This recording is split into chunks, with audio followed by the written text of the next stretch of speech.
السلام عليكم ورحمة الله وبركاته. أهلا بكم في قناتي قناة جاتو في جاتو. النهارده إن شاء الله جايبة لكم كيكة ترند اسمها 1 2 3 4.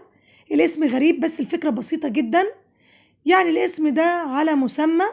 الكيكة دي معمولة من 4 مقادير تقريبا، لذلك هي سميت ب 1 2 3 4، وهنعرف دلوقتي بعد شوية ليه اتسمت بالاسم ده. المفاجأة بقى إن الكيكة دي من غير زيت ولا سمنة، بس المشكلة الوحيدة اللي فيها ان هي اوفر شوية في السكر، وانت تحكموا بنفسكم لما تجربوها. فتابعوا معايا الفيديو ان شاء الله تستفيدوا.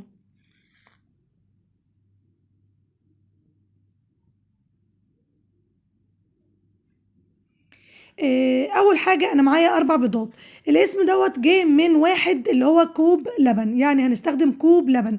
2 يعني كوبين من السكر. الكوبين من السكر دولت مش هنملاهم قوي، يعني حوالي 400 جرام، ولكن انت ممكن تقلليهم ل 350 عشان ما تكونش الحلاوة بتاعتها زايدة شوية.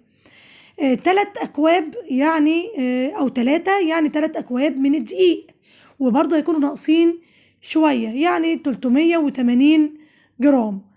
4 يعني 4 بيضات، يبقى كده 1 كوب لبن، 2 كوبين سكر، 3 أكواب من الدقيق، و4 يعني 4 بيضات. دي كده كل المقادير بتاعتها، ولكن احنا طبعا الترتيب بتاعها مختلف. الدقيق المفروض يكون ذاتي التخمير، يعني الوصفة دي أصلا أجنبية وأنا نقلتها لكم زي ما هي كده.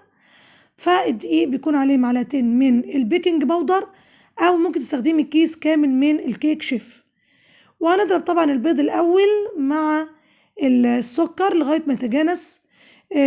الجميل في الكيكه دي ان انت ممكن تضربيها يعني يدوي، يعني الاول يدوي بس هياخد منك مجهود شويه،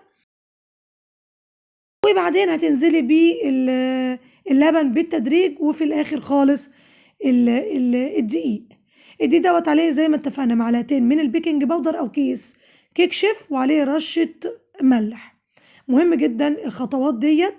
هنبطن القالب بتاعنا مقاس 20، وهيكون مدهون سمنة، وهننزل بالخليط وعلى درجة حرارة 180 في وسط الفرن لمدة 1:15 لساعة ونص. لو انت استخدمتي قالب اوسع من كده يعني 24 سنتي، ممكن تاخد اقل من كده 50 دقيقة او مقدار ساعة. هنسيبها بقى وندخلها الفرن على كده، وهنطلعها هنلاقيها بالارتفاع ده اهو، عالية جدا وهشة كمان وخفيفة زي ما اتفقنا، مفيهاش ولا زيت ولا سمنة. جربوها ان شاء الله تعجبكم، وقولوا لي ايه رأيكم فيها. ما تنسونيش بقى في اللايك، والسلام عليكم ورحمة الله وبركاته.